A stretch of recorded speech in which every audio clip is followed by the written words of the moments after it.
इच्छाधारी नागिन की अमर प्रेम कथा। गांव के बाहरी इलाके में, जहां घने जंगल का साम्राज्य था, वहीं रहती थी एक रहस्यमयी इच्छाधारी नागिन, छवि।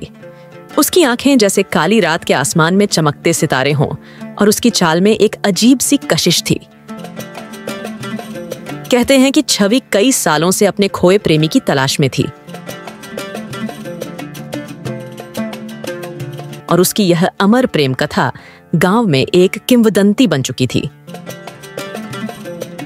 कई वर्षों पहले इसी गांव में रहने वाला एक वीर योद्धा राजेश जंगल में शिकार के लिए आया था। उसकी काबिलियत और साहस ने छवि का दिल जीत लिया। छवि ने पहली बार अपने नागिन रूप को त्याग कर एक सुंदर स्त्री का रूप धारण किया और राजेश से मिली। दोनों के बीच ऐसी प्रेम कहानी पनपी कि वे एक दूसरे के बिना रहने की कल्पना भी नहीं कर सकते थे।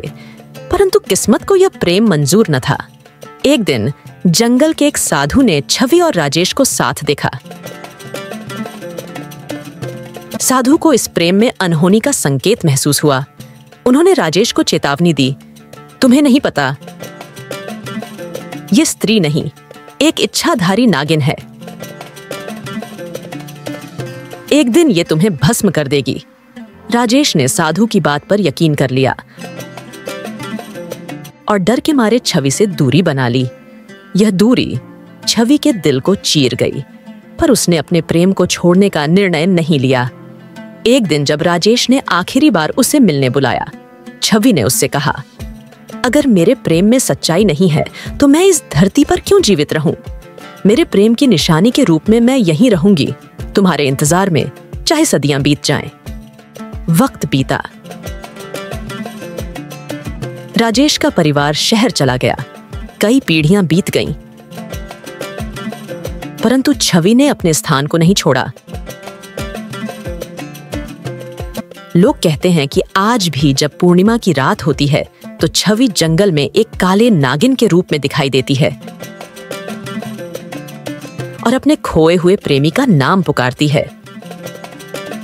कई लोग इस कहानी को सुनकर रोमांचित होते और उसे देखने की कोशिश करते, लेकिन जंगल के उस पुराने पेड़ के पास जाते ही उनकी आंखों में अजीब सा खौफ भर जाता। कई बार ग्रामीणों ने उस पेड़ के पास अजीब आवाजें सुनी, जैसे किसी स्त्री का दर्द भरा रोना। इस भूतिया स्थान को अब गांव के लोग इच्छाधारी नागिन का स्थान कहते हैं। एक दिन शहर से आए कृष्णा नामक युवक ने इस रहस्य को सुलझाने का ठान लिया।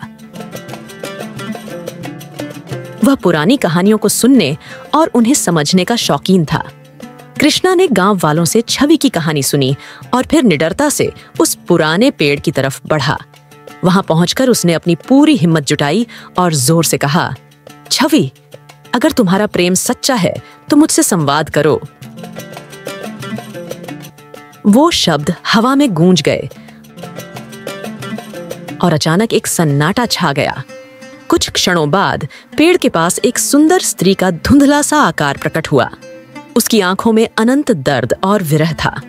उसने कृष्णा की ओर देखा और धीरे से कहा, तुम मुझे मुक्त कर सकते हो?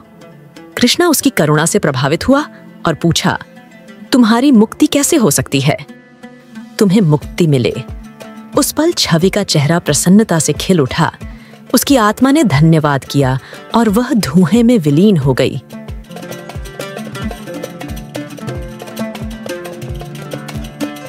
गांव वालों का मानना है कि उस दिन के बाद से छवि की आत्मा को शांति मिल गई। उस पुराने पेड़ के पास अब किसी ने कभी किसी स्त्री की रोने की आवाज नहीं सुनी, परंतु आज भी लोग वहां जाकर अपने प्रियजनों के लिए सच्चे दिल से प्रार्थना करते हैं, क्योंकि उन्हें विश्वास है कि सच्चे प्रेम की ताकत किसी को भी मुक्त कर सकती है।